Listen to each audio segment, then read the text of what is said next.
Another fight that looks official or almost official is David Benavidez versus Alexander Gvozdyk, Chris. So this is interesting right here. When I mentioned Morrell, look, this is what I'm talking about, right? I think for David Benavidez, this is the best case scenario, right? You're probably not gonna get that Canelo lottery right now, that payday, that handout, whatever you want to call it. Hey, let's move up. Let's fight a guy against a guy who was retired for over 3 years. He's a name. I don't have to face those other strong guys at 168. Makes me look good. 175. They're saying is an eliminator for of course Beterbiev and Bivol. So I think this is best case scenario right here for David Benavides.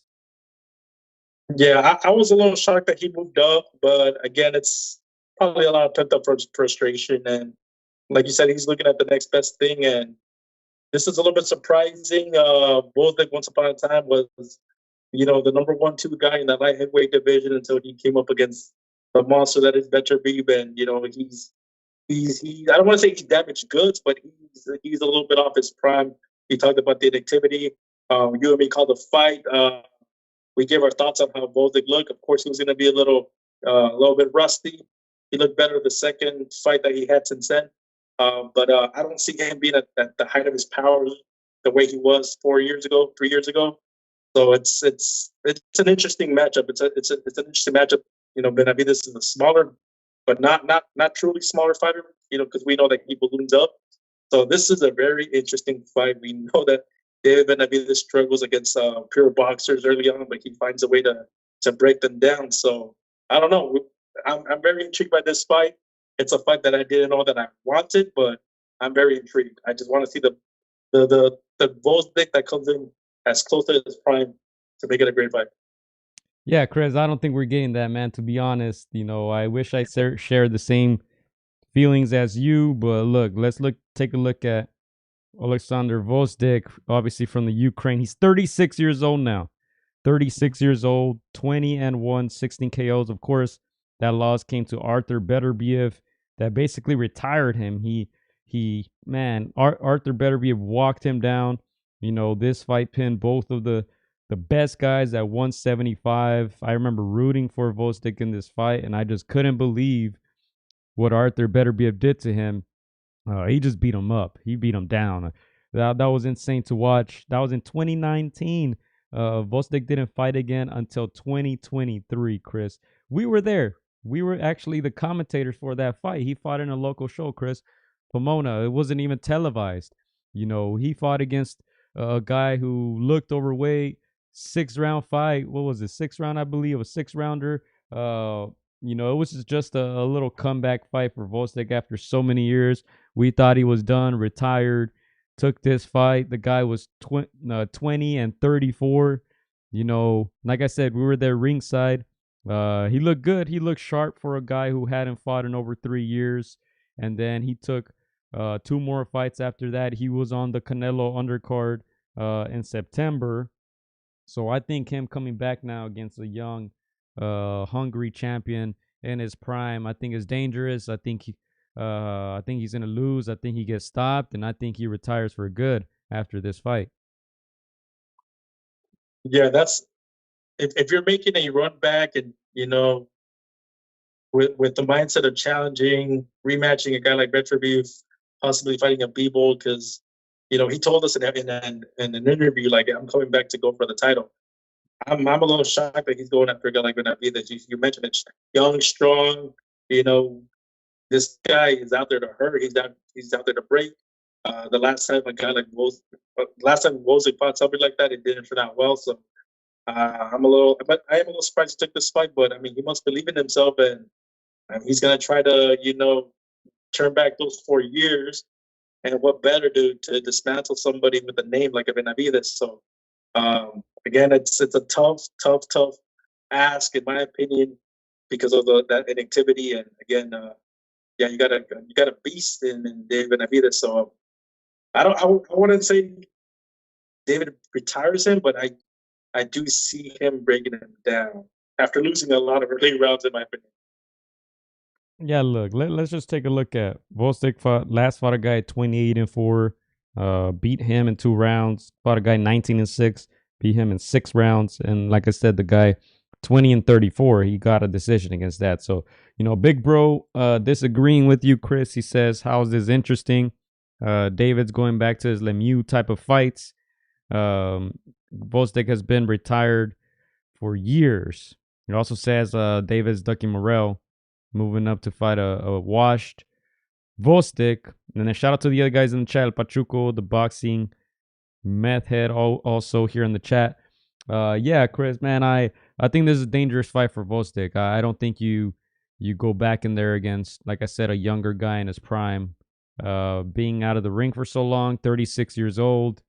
I think he can win some of those rounds, but ultimately, I think all that inactivity and just age is gonna show.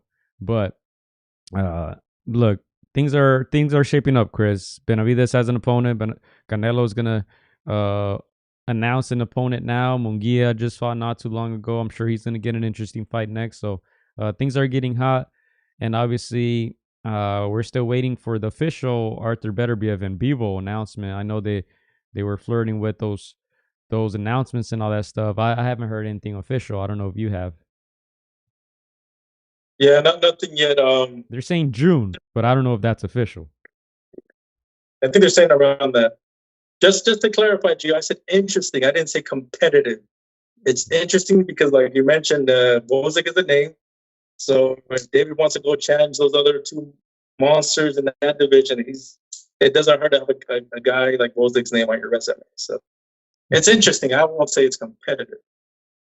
Hey, look, I don't know how you feel about the potential Canelo versus Munguia fight. I personally believe it's probably the best fight available, especially with a couple months to go. Obviously, besides Vivo, seems like he's gonna get it on in June versus Beterbiev. David Benavidez uh, let's say he chose to fight Gvozdyk, Chris. His dad came out and said that the Canelo team made him an offer and they didn't hear from Canelo in a week and then they moved on. I don't know if you saw that interview. I didn't see that. He literally said, "Hey, Canelo team reached out to us. They wanted to pay us the minimum amount of money. We accepted. We didn't hear from him for a week, and then we moved on to Gvozdyk." Now, how does that make sense? How does that You make tell sense? me. You're giving Canelo a week to respond back to you. Canelo calls the shots. And look, that's the thing about Canelo that I feel like none of these fighters have. He has the power to do whatever the hell he wants to do. He can say no to Al Heyman. He can say no to the zone. He can say no to WBC or any other mandatories. He's the only guy who actually has that power. You mentioned Mikey Garcia earlier, got in a dispute with his promotional company and then got shelved for two or more years. Same thing happened with Mayweather when he was trying to buy out his contract. This happened to all these guys. Canelo seems like he's the only one who can call all the shots and still be good. So you're pretty much saying that the Benavidez team got lowballed and they didn't call the bluff. So look, I'm just quoting Jose Benavidez Sr. He said, Canelo team made us an offer. It was a low offer. We accepted, right? So we let Canelo team know we accepted. He said the Canelo team didn't get back to him for about a week, so they moved on to Gvozdyk. Now you tell me how that makes sense. You've been wanting this fight for so long, and you're giving Canelo a week to get back to you? And you choose to fight Gvozdyk, a guy who hasn't been active in so many years. Make it make sense, man. Hey, that's what he said. That's not coming from me. Yeah. I don't know how I feel about that, Gio. I mean, if Canelo lowballed them, they still took it. I believe that because I believe David is the kind of guy that he doesn't care too much about the money. Of course, money's important, but I don't think he'd be the kind of guy that says like, "No, I want more." He doesn't price himself out. He's the type of guy that he'll take the fight. I'm a little shocked that they just gave him a week. They should have been patient if you really want this fight. Hey, Canelo, take your time. Take your time. I play ball if I'm David Benavidez' team. You know, I have like Man, 2 3 weeks. You mean 3 weeks? I'll give you 3 weeks. Cool. to You know, me, I play ball with the pace of boxing because even if you get lowballed, if you really believe in your abilities and you believe that you can beat this guy who you say he's not aging, but let's be real, he is aging. Nobody beats Father Time. If you beat this guy, you automatically become the A guy. Not per se, but you do in the eyes of the mainstream Mexican fans. So yeah, I'm a little shocked that they kind of dropped the ball on that. I would have played ball. I would have been like 3 weeks, maybe a month, but just come on, don't leave me hanging here. But yeah, they've had bad blood for a little while there. So yeah. Hey, he gave himself up, in my opinion. He snitched on himself. he's yeah, we Because look, just to kind of paint the picture, Chris, let's say you have this old school car that I always wanted. It's my dream car, right? And I keep asking you, Chris, hey, when are you gonna sell it to me? When are you gonna sell it to me? And you say, nah, man, not right now, not maybe later. And let's say I'm bugging you for 3 4 years, Chris, sell me this car. And then when you finally say, hey man, here, I'll sell you this car, it's gonna be this amount of money. And then I say, bet. But then I get back to you and say, hey, never mind. I bought this other car. I bought this other car already. You're going to be like, what the hell? You wanted this for so bad. And all of a sudden, you just move on and choose another fight. As I said, this came from him. This is not coming from me. So you guys look it up if you don't believe me. I think he said it on 2 or 3 different platforms already. guys like Canelo, they love the sport. They want to be able to enjoy their money, to retire with their faculty. So yeah, I think David may have just shot himself in the foot. Yeah, and then from the last clip that I saw, the last comment that Jose Benavidez Sr. said too was, hey, well, David's making more money fighting these other guys than he would make with that Canelo offer. And as Big Bro said here, 5 million, now that's a minimum low ball. Man, David ain't making 5 million out here. I mean, this guy's fighting guys like Lemieux. Like, you're not making 5 million against Lemieux. To me, that's crazy, man. It doesn't make sense. It doesn't add up. But you know what the media is gonna say? Canelo's ducking, right? But it seems like the chance was there, the offer was there, and they decided to fight Gvozdyk instead. I'm not sure if David is the guy to inherit, the responsibility that comes with being one of the most disciplined fighters and carry the sport. But yeah, I want to see that fight. Yeah, man. Look, and a question for the people who think David Benavidez will beat Canelo: do you have David Benavidez in your top 10 pound for pound? Do you have David Benavidez in your top 15 pound for pound? Do you have David Benavidez in your top 20 pound for pound?